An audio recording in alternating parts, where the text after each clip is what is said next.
Salamat. Hingi ko sana ako ng tulong kasi yung anak ng amo ko, pinakailam ang ginalawa ko. Tapos nagsumbong ako sa amo ko kagabi. Sabi niya, bakit daw hindi ko agad sinabi? Sa sobrang takot ko, natatakot ako magsalita.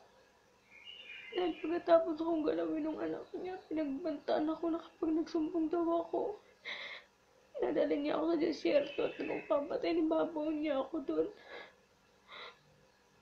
Ngayon, kinausap ako ng amo ko kanina umaga. Sinabi ko sa kanila lahat-lahat. Ang sabi pa ng anak niya kagabi, ako daw ang kusang lumapit sa kanya. Natutulog siya, nandun daw siya sa loob ng mailas. Ako daw lumapit sa kanya. Paano ko gagawin yun? Nasa sala ako, nagtatrabaho, naglilinis. At hindi ako tanga para ipain ang sarili ko sa kapahamakan. Ngayon, kinwento ko lahat sa amo ko.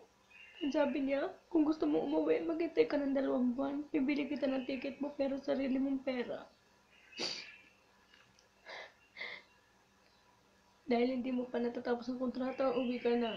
Sinagot ko siya, paano kung matatapos ang kontrata ko, nasa peligro na yung buhay ko? Paano kung magbuntis ako? Ang sabi niya, pagkatapos na 1 linggo, papacheck kita. Kung buntis ka, ipapatanggal ko at pauwiin kita. Kailangan pa bang maghintay pa ako ng 1 linggo bago makaalis dito? Yung anak niya, drug addict. Kaya takot na takot ako. Gusto ko na lang umuwi. Ayoko na. Natatakot na ako.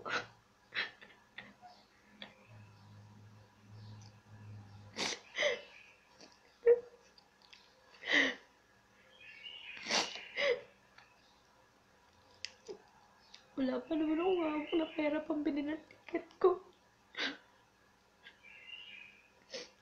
Inuman niyo ako. Minsan, inuman niyo ako.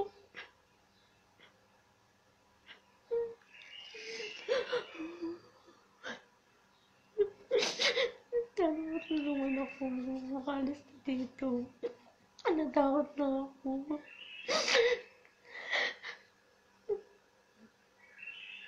Hanggang ngayon, masakit pa yung ari ko nung pinakailaman niya ako.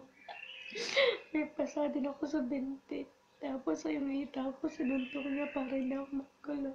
Pati braso ko masakit. Buong katawan ko dahil sinalya-salya niya ako sa sala.